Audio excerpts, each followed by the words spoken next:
तो दोस्तों सैटरडे की बॉक्स ऑफिस कलेक्शन रिपोर्ट आ चुकी है। छावा मूवी ने सैटरडे को भी इतिहास रच दिया है। बहुत सारे रिकॉर्ड बनाए, उनके बारे में एक एक करके हम बात करेंगे। सबसे पहले सैटरडे के बॉक्स ऑफिस कलेक्शन के बारे में मैं आपको बता देता हूँ। सैटरडे को इस मूवी ने 43 करोड़ रुपए के अराउंड ग्रोस कलेक्शन किया, और अगर नेट कलेक्शन की बात करें तो उसने 37 करोड़ रुपए के करीब नेट कलेक्शन किया। मैंने कल आपको बोला भी था कि इस मूवी का जो कलेक्शन है सैटरडे को 40 करोड़ रुपए से ऊपर होना चाहिए, और वैसा ही हुआ। अब इसी के साथ इस मूवी का डोमेस्टिक कलेक्शन हो जाता है 82 करोड़ रुपए, और वर्ल्ड वाइड कलेक्शन की बात करें तो इसने 107 करोड़ रुपए तक की कमाई कर ली। मतलब 2 दिनों में ये मूवी 100 करोड़ रुपए का आंकड़ा क्रॉस कर चुकी है। क्यों? क्योंकि इंडिया से बाहर इसकी कमाई ज़बरदस्त हुई है। पहले दिन इसने 10 करोड़ रुपए कमाई, और सैटरडे को इस मूवी ने लगभग 12 करोड़ रुपए के करीब कमाई करी है, जो अर्ली एस्टीमेट आ रहा है उसके हिसाब से मैं आपको बता रहा हूँ। मतलब 22 करोड़ रुपए इंडिया से बाहर इसने अब तक कमा लिए हैं। तो उस हिसाब से इसने अब तक 107 करोड़ रुपए तक की कमाई कर ली है। और एक चीज़ और, जैसे कि स्काई फोर्स और देवा मूवी अभी थिएटर में लगी हुई हैं, अभी तो उनके शोज बहुत कम हो चुके हैं। देवा को 22 दिन हो चुके हैं, सॉरी स्काई फोर्स को 22 दिन हो चुके हैं, और देवा को लगभग 15 दिन हो चुके हैं थिएटर में। तो दोनों मूवीज़ की जो कलेक्शन है 15-16 करोड़ रुपए तक ही पहुंचा इंडिया से बाहर का, जबकि छावा ने 2 दिनों में ही 22 करोड़ रुपए का कलेक्शन कर लिया। इससे पता चलता है कि विक्की कौशल की ये मूवी लोगों को कितना पसंद आ रही है। अभी तो संडे भी है, संडे को भी इसका बहुत ही धुआंधार कलेक्शन होने वाला है। वो क्या होगा उसके बारे में मैं सबसे बाद में बात करूँगा। सबसे पहले बात कर लेते हैं इसकी थिएटर में ऑक्यूपेंसी के बारे में, इसके रिकॉर्ड्स के बारे में। ऑक्यूपेंसी रही इसकी 2D में 50% के करीब, मॉर्निंग में 32% थी, आफ्टरनून में 47% के करीब शोज़ हो गए, और इवनिंग में 52%, और नाइट होते होते 70% के करीब ऑक्यूपेंसी होगी 2D में। अब बात करते हैं इस मूवी के बनाए गए रिकॉर्ड्स के बारे में। सबसे पहला रिकॉर्ड तो ये बन गया कि ये विक्की कौशल के करियर की सबसे बड़ी मूवी बन चुकी है। क्यों? जैसे कि फ्राइडे को इस मूवी ने 31 करोड़ रुपये का नेट कलेक्शन किया था, 37 करोड़ रुपये का ग्रॉस कलेक्शन किया था। तो विक्की कौशल के करियर में आज तक उन्होंने जितनी भी मूवीज़ में काम किया है, बहुत सारी हिट मूवीज़ उन्होंने दी हैं, लेकिन ओपनिंग डे पर सबसे ज़्यादा पैसा कमाने वाली अगर मूवीज़ की बात आती है तो उनकी सबसे हाईएस्ट कलेक्शन करने वाली मूवी है बैड न्यूज़, जिसने 8 करोड़ 70 लाख रुपए के करीब कमाई करी थी पहले दिन। अब इस मूवी ने 37 करोड़ रुपए का ग्रोस कलेक्शन किया, लगभग 4 गुना ज़्यादा बैड न्यूज़ से। तो विक्की कौशल इस मूवी की वजह से कहाँ पर पहुंच गए हैं।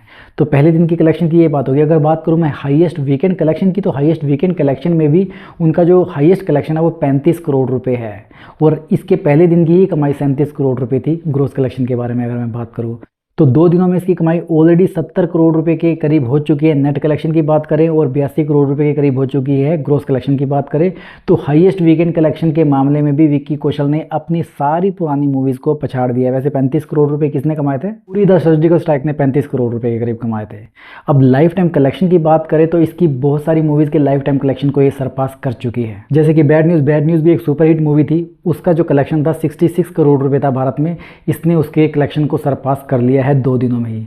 और ऑलरेडी ये मूवी हिट हो सकती है, पर इसको हिट अभी कह नहीं सकते, क्योंकि इसको 150 करोड़ रुपए की कमाई करनी है अपना बजट रिकवर करने के लिए। काफ़ी ज़्यादा बजट की मूवी है, बट मुझे लगता है कि, और मैंने पहले भविष्यवाणी कर भी दी थी थर्सडे को जब इसकी एडवांस बुकिंग के बारे में मैं बात कर रहा था, कि ये मूवी पहले 7-8 दिनों में ही अपना बजट रिकवर कर लेगी, और ये उसी दिशा में आगे बढ़ रही है, लोगों को पसंद आ रही है।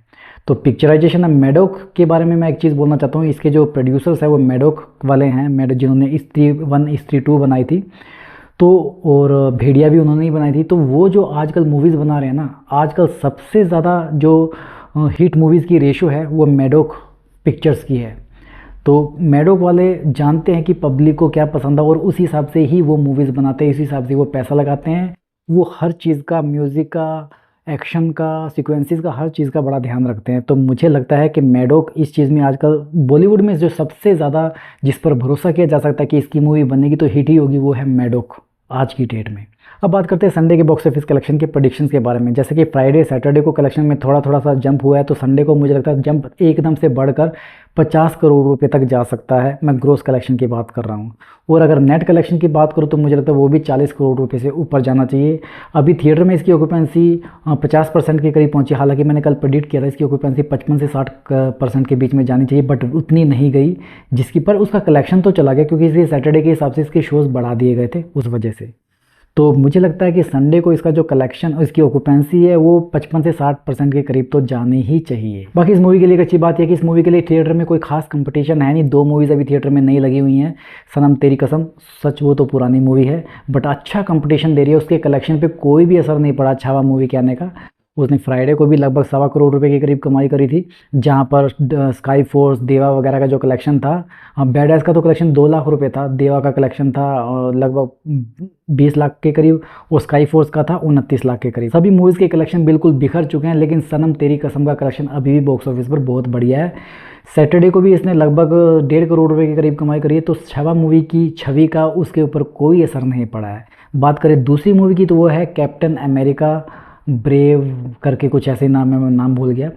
वो भी थिएटर में लगी है, लेकिन लोग उसको देखना पसंद नहीं कर रहे हैं। उसके हिंदी वर्जन में फ्राइडे में 1.5 करोड़ के करीब कमाई करी थी, और सैटरडे को भी मुझे लगता है 2 सवा 2 करोड़ ही उसने कमाए हुए हैं। तो छावा मूवी को ज़्यादा कंपटीशन नहीं मिल रहा, तो उस हिसाब से अगर मैं ओवरऑल देखूँ तो मुझे लगता है कि छावा ही छाई रहेगी बॉक्स ऑफिस पर कम से कम एक हफ्ता तो बिल्कुल। बाकी आपसे पूछना चाहता हूँ, क्या आपने छावा मूवी देख ली है? अगर देख ली तो आपको कैसी लगी मुझे कमेंट बॉक्स में ज़रूर बताइए। मैं भी इसको देखने के लिए बहुत ही एक्साइटेड हूँ। कब देखूंगा अभी पता नहीं, जब भी देखूंगा आपको ज़रूर बता दूंगा। तो दोस्तों अभी के लिए बस इतना ही। अगर आपको वीडियो पसंद आए तो इस वीडियो को लाइक करो, ऐसे ही और एंटरटेनमेंट के डोज के लिए चैनल को सब्सक्राइब करो। आपसे जल्दी फिर मुलाकात होगी, तब तक स्वस्थ रहें, मस्त रहें और व्यस्त रहें।